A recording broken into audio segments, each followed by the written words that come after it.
Vaiados mais uma vez. Pois é, aconteceu um evento no Rio Grande do Norte que contou com a presença da dita Janja. Só que faltou combinar com a pessoa que eles deram o microfone e chamou o Barba de Lalau na frente dele, e o clima esquentou ao vivo quando ele foi vaiado por uma plateia gigantesca. Já as viagens da Janja estão na mira e ela pode se complicar cada vez mais, com até mesmo grandes jornalistas aí descendo a linha na Janja por ela estar viajando para o Japão, para a França e detalhe, hein?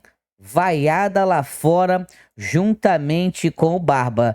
Após o cumprimento daquela promessa, os dias do Barba e do Moraes estão contados. Vocês vão ver tudo isso e muito mais. Pessoal, vamos dar início aqui, tá? Deixa o seu like, se inscreva no canal, comenta aí de onde é que você está nos assistindo. Apenas uma enquete muito rápido. E esse casal merece seu apoio? Se sim, comenta volta Capitão e volta Michele e vambora!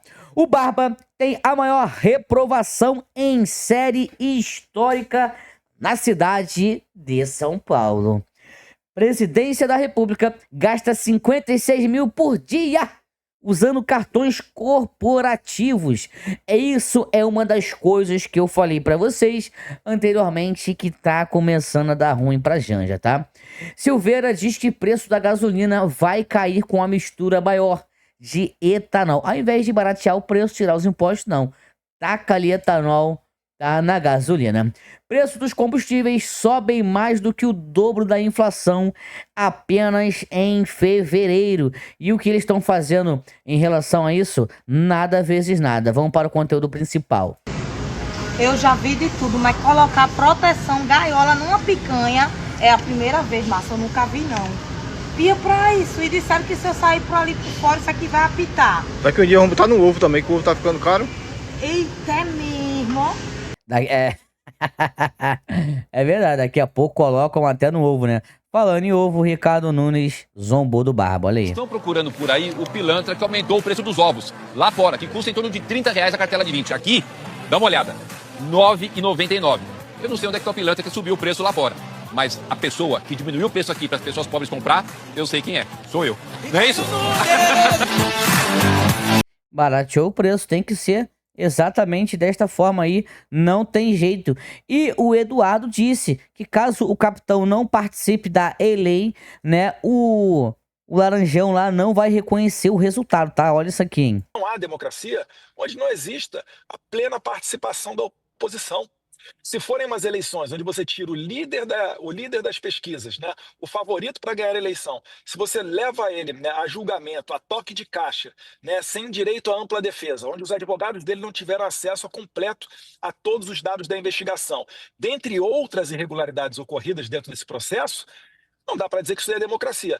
Eu consigo prever aqui para vocês, né? Espero que eu esteja errado, mas eu consigo prever aqui perfeitamente os Estados Unidos não reconhecendo uma eleição brasileira, e aí colocaria o Brasil, sim, o país inteiro, passível de sanções internacionais. Finalizo.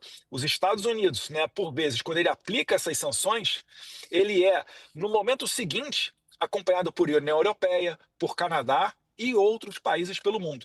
Espero que isso não ocorra. Não há Rapaz, eu tô começando a ter uma esperança. Começando a ficar motivado e alegre, rapaz. Olha isso daqui também, tá? A Janja gastou em apenas uma viagem, R$260 mil. E o que aconteceu com ela? O UOL descendo a lenha, Mônica Bergamo, todo mundo comentando sobre isso, dizendo que é um verdadeiro absurdo gastar em uma viagem 260 mil, rapaz. Mas aí o céu é o limite, Mônica, porque dentro desse raciocínio, então uma primeira dama pode viajar e gastar, sei lá, 15 milhões de reais uma semana na Europa. Não tem que ter um limite, não tem que ter que a gente vai ter que criar um PCU para a primeira dama, PCU-PD. A gente já gastou 260 mil reais, são números oficiais, tá? Números públicos. Estão lá 260 mil. Na página do governo, nas páginas do governo. 260 mil reais em uma viagem à Itália. Ela viajou acompanhada de uma comitiva de 12 pessoas. Não é que ela estava na comitiva do presidente junto a outras 11 pessoas. São 12 pessoas que faziam parte da comitiva da Rosângela, da primeira-dama. Se não tem ilegalidade aí, no mínimo, dá para questionar a moralidade do negócio desses. Se a gente questionava a moralidade de a primeira-dama Michele viajar acompanhada do cabeleireiro, por que não questionaríamos uma viagem da primeira-dama que não tem cargo público, acompanhada de 12 pessoas, custando 260 mil reais? 260 mil reais em viagem, vou te falar, isso é muita coisa mesmo, tá? Na Casa Branca, auxiliares de Donald Trump elaboram um texto que prevê sanções dos Estados Unidos não apenas ao ministro Alexandre de Moraes. E isso surgiu agora? É recente, surgiu agora nos últimos dias. A gente sabe que as sanções a Alexandre de Moraes estão sendo discutidas há mais tempo, só que qual é a novidade? É que agora as sanções englobariam não apenas o ministro Alexandre de Moraes, mas também juízes auxiliares, delegados da Polícia Federal e também integrantes da Procuradoria-Geral da República, como o próprio PGR Paulo Gonet, que teriam embasado decisões de Alexandre de Moraes de bloqueio de redes sociais. Ou seja, vai sobrar para todo mundo, meu amigo, do menor ao maior. De usuários nos Estados Unidos. E segundo, a Casa Branca promover censura nas redes sociais. Ou seja, pode envolver, esse novo modelo envolveria pelo menos uma dezena de autoridades brasileiras. Que esse texto, inicialmente, ele vai estipular imediatas sanções a Alexandre de Moraes e dar um prazo de 120 dias para que o Departamento de Estado dos Estados Unidos identifique outras autoridades brasileiras que teriam promovido censura a cidadãos que vivem nos Estados Unidos. Que o governo dos Estados Unidos ele quer ver como as autoridades brasileiras vão se portar depois que as sanções a Alexandre de Moraes já estiverem em vigor. E eu perguntei... Ou seja, a giripoca tá piando, mas isso daqui que eu vou trazer pra você é gota d'água. Olha isso daqui. Lula optou por você continuar pagando mais caro. No que? Olha isso aqui. Em vez de baixar a conta de luz, a usina hidrelétrica de Itaipu vai bancar obras na Universidade Federal Latino-Americana, projetada por Oscar Niemeyer em Foz do Iguaçu. O gasto será de 752 milhões de reais, segundo o jornal O Estado de São Paulo. A verba está dentro do que é chamado de outras despesas de exploração e poderia contribuir para reduzir o custo da tarifa de energia. Aberto em 2010, o campus da UNILA, que é a Universidade Federal Latino-Americana, nunca foi finalizado. Em nota, o Ministério de Minas e Energia diz que a redução da conta de luz é prioridade da usina. O Ministério da Educação e a Itaipu alegaram que o valor inclui os custos de revisão dos mais de 3 mil projetos de Oscar Niemeyer. Ai, rapaz, giripoca tá piando cada vez mais.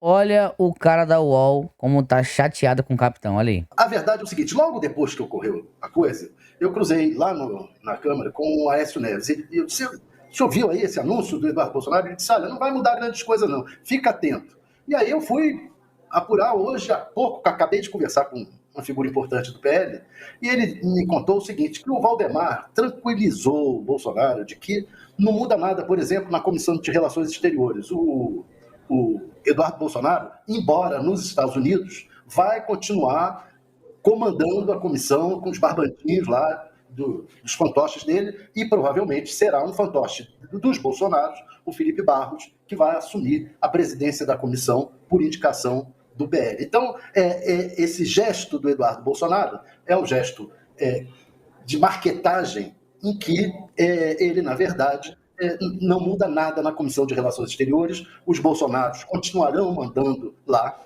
Olha como ele tá chateado que vão continuar mandando lá, hein? Olha só isso daí, a carinha dele, ó. E com uma outra questão, que é o Alexandre de Moraes, o Bolsonaro, o Eduardo Bolsonaro, disse que o Alexandre de Moraes vai sofrer muito com o Zeuá, com o Donald Trump. Aliás, o Bolsonaro também disse, o Donald Trump abraçou meu filho, etc.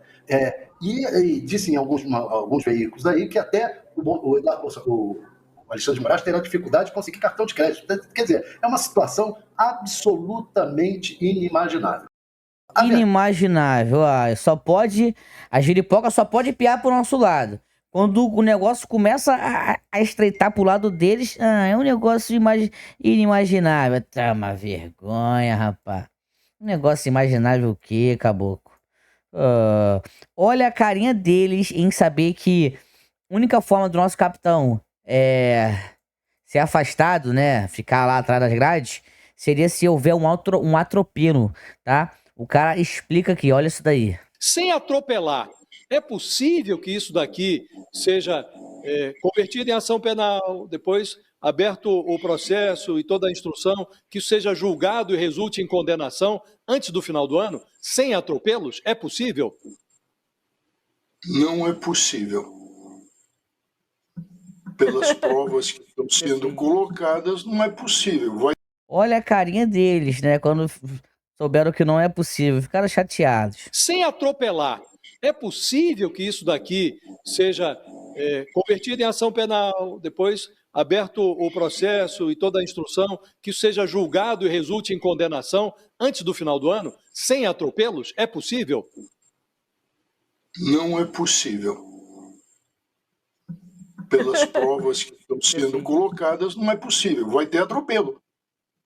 Veja, então, vamos pensar nesse... Se acontecer, então, professor, na hipótese de a condenação chegar antes do final do ano, sua impressão é de que o Supremo vai oferecer matéria-prima para futuras contestações, é isso? Olha, em tese, sim. Depende. Vamos imaginar. Temos aí 20 testemunhas. De repente, todos desistem das testemunhas. Temos prazo para debate. Então eu não vou apresentar debate oral, mas vou substituir por memorial escrito. Então tem essas variantes. Numa situação de normalidade, vamos pensar nesse primeiro ato.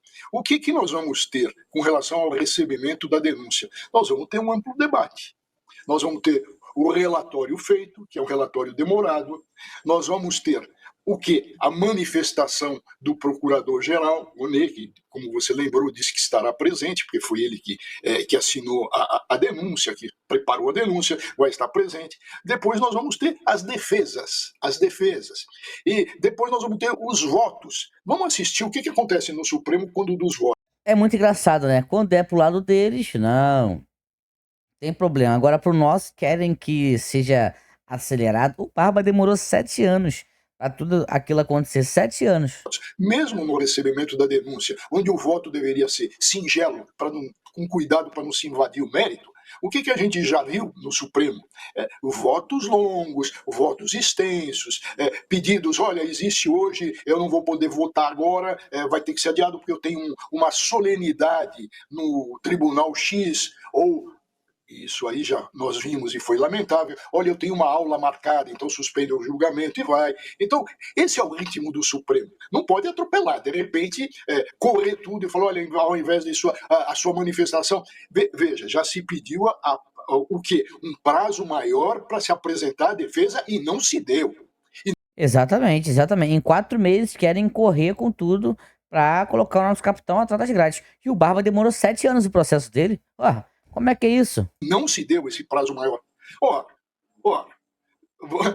A gente tem que ver o razoável. O razoável é dar um prazo maior. É o razoável. Não se deu o prazo para manifestação, para uma resposta, para defesa prévia maior. Um processo volumoso.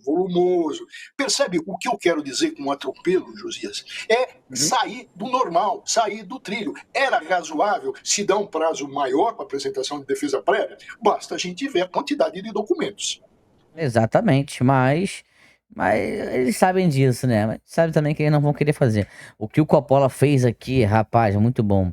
Atropelou o Petralha, ó. Em síntese, basta ver a realidade das imagens aéreas para você verificar que a imprensa não mentiu. Ou seja, quem viu aquelas imagens, que analisou a imprensa independente, que não tem conotações como ser subordinada a um governador bolsonarista, concluiu que realmente, para quem queria 1 milhão de pessoas, como era anunciado, o ato foi bem esvaziado. Vamos falar de um evento realmente esvaziado, com uma pauta aí sim que claramente não dialoga com a sociedade brasileira. Para quem não se lembra, no começo desse ano, Lula da Silva convocou toda a sua militância e ainda mobilizou a elite dos 3 poderes para uma manifestação pública de repúdio aos atos do 8 de janeiro. A ideia era dar um grande abraço simbólico na democracia com a presença dos presidentes da República, do Senado, da Câmara, do STF, sem falar em outras autoridades, outros ministros aí do Supremo. Manchete da nossa CNN Brasil na véspera do evento, dia 7 de janeiro de 2025. Reparem na cara do outro jornalista olhando pro Coppola. Aspas. Petistas temem que ato de 8 de janeiro com movimentos sociais seja esvaziado. O PT tem feito um esforço para convocar a militância com pedido de confirmação de presença antecipada e contato com movimentos sociais. Fecha aspas. Apesar de todo esse empenho do PT e das suas gargantas de aluguel na imprensa, esse aqui foi o resultado. Estão vendo? Meia dúzia de gatos pingados, formando aí um esquálido cordão vermelho. Um cordão vermelho que, infelizmente, como você pode ver, já é grosso o suficiente para estrangular a democracia. Mas Nossa senhora, o outro lá já ficou desnorteado. Ele tá olhando pro lado, começa a olhar pro outro, ele não sabe onde vai enfiar a cara dele. Repara isso aqui. Não tem nem 1000 pessoas aqui. Isso sim é um ato esvaziado que não dialoga com a sociedade. Um ato promovido pelo seu governo, ministro. Aliás, um governo que escolheu colocar na justiça os amigos e os companheiros do rei. É por isso que, segundo aqui o Datafolha, a aprovação do governo Lula está em 24%. É por isso que a avaliação positiva do STF, segundo a Poder Data, está em 12%. E vejam só que suprema coincidência. Nos últimos 2 anos, a aprovação do STF despencou de 31% para 12%.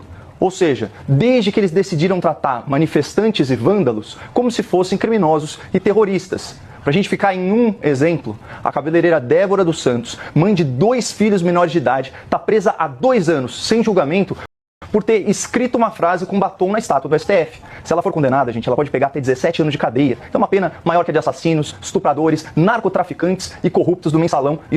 Eita, rapaz, Coppola sabe exatamente o que faz, tá? Boa tarde, deputado. Durante o processo de articulação para indicação para as comissões, o PT tentou, como pôde, impedir a chegada de Eduardo Bolsonaro como presidente da Comissão de Relações Exteriores. Argumentaram que, nesse cargo, Eduardo Bolsonaro poderia instrumentalizar a comissão para viajar pelo exterior, procurando organismos internacionais, lideranças, para criticar ou para pressionar o Supremo Tribunal Federal e o governo brasileiro. O senhor pretende seguir essa estratégia de que, como presidente da Comissão de Relações Exteriores, procurar autoridades de outros países... Eu vou contextualizar, tá? Como o Eduardo... Perdão. Como o Eduardo ficou lá nos Estados Unidos, tá? No caso, ele seria cotado para ser o presidente da Comissão de Relações Exteriores, certo? Como ele não volta, ele ficou lá de asilo, o Felipe Barros, tá? Também do PL, é quem assumiu essa tal comissão. Para denunciar o que vocês acreditam ser uma censura aqui no Brasil por parte do STF? Pedro, eu vou responder a sua pergunta em 2 etapas. A primeira delas é trazendo para todos vocês as responsabilidades regimentais, as competências da CREDEM. O que nós podemos e faremos é analisar todos esses fatos que estão acontecendo no Brasil dentro da ótica da conformidade ou não com acordos internacionais de direitos humanos ao qual o Brasil é signatário. Isso a comissão tem prerrogativa e certamente vai fazer. O segundo ponto é que me causa muita estranheza o PT fazer essa acusação contra o deputado Eduardo Bolsonaro, sendo que foi justamente o PT que fez isso ao longo dos 4 anos do governo Bolsonaro. Eu lembro a vocês que em 2019 o PT foi ao mundo todo procurar sanções contra o Brasil pela questão do meio ambiente. Nós tivemos o presidente Macron da França postando uma foto antiga, salvo engano de 2013, falando da queimada da Amazônia, o que ocasionou, inclusive, ou foi justificativa por parte da França para não assinar o acordo do Mercosul com a União Europeia. Olha só, hein? O Felipe Barros é muito bom. O PT, durante o Covid, foi até tribunais internacionais buscar sanções contra o Brasil. Em 2019, eu era membro da Comissão de Direitos Humanos e a presidência da Comissão de Direitos Humanos aqui da Câmara dos Deputados foi instrumentalizada pelo PT e foram a tribunais internacionais buscarem sanções contra o Brasil. Em 2018, no período eleitoral, nós tivemos o PT indo ao mundo todo dizendo que eleição sem Lula era golpe. Ora, o Lula havia sido retirado das eleições por decisão judicial da Suprema Corte e do Tribunal Superior Eleitoral. O PT, ao afirmar naquele momento que a eleição sem Lula era golpe, eles acusavam os ministros da Suprema Corte de golpistas. Então, veja, isso que o PT acusou o deputado Eduardo Bolsonaro foi o que o PT sempre fez ao longo dos últimos 4 anos do governo Bolsonaro. Me causa estranheza eles estarem agora achando ruim de fazermos aquilo que a Constituição... Exatamente, Felipe Barros preparadíssimo. Preparadíssimo. Nós finalmente temos os números para mostrar que esse negócio que isentar imposto de renda de quem ganha até 5 mil reais vai dar errado, porque é um imposto nos ricos e os ricos vão embora. Aqui na SET a gente ajudou centenas de pessoas a saírem do Brasil e nós podemos ajudar você também. Essa galera vai embora, a conta não vai fechar. Vamos entender. A ideia dessa reforma do roubo de renda, porque imposto é roubo, é isentar quem ganha até 5 mil reais, eles vão pagar zero, o que vai dar uma perda tributária para o governo de 27 bilhões de reais, de 38 milhões de pessoas que serão isentas, que o Lula espera que sejam votos. Isso vai ser compensado com um imposto em quem ganha mais de 600 mil reais por ano, vai ter um imposto mínimo para completar o que na prática é o imposto em dividendos. E quem ganha mais de 1,2 milhão vai pagar 10% mínimo, o que eles dizem que vai dar 27 bilhões de reais. Isso aqui é completamente incalculável. Eles só estão falando assim, cara, eu juro que vai dar isso aqui. Essa é a fonte deles. Isso vai atingir 400 mil pessoas que nem votam no PT mesmo e certamente é um número menor que isso. Vamos imaginar que 5% dessas pessoas vão embora, dá 20 mil pessoas. Isso dá uma saída de capital do Brasil de 200 bilhões de reais. Que isso, muito dinheiro. O que vai destruir 1 a 3 milhões de empregos. 1 milhão de reais investidos no mercado financeiro gera entre 5 e 15 empregos, então vai 1 a 3 milhões de pessoas pra rua ao longo de 2, 3 anos aí. Isso gera uma perda tributária pro governo de 40 a 120 bilhões de reais, mais custos, porque dessa galera desempregada vai pra Bolsa Família, vai pra SUS, vai pra rede pública de educação, essas coisas, e gera mais custo pro governo, o que é um número maior do que isso aqui, óbvio. E aí você entende que isso aqui é só uma grande firula, porque a conta, na real, é sobre isso aqui. 38 milhões de pessoas, que são potenciais eleitores, é um número maior que esse. Todo o resto é só enganação. Top, muito top. Pessoal, nosso vídeo foi esse. Muito obrigado pela presença de cada um de vocês. Você que chegou até o final, comenta, eu assisti o vídeo todo. Fui, valeu.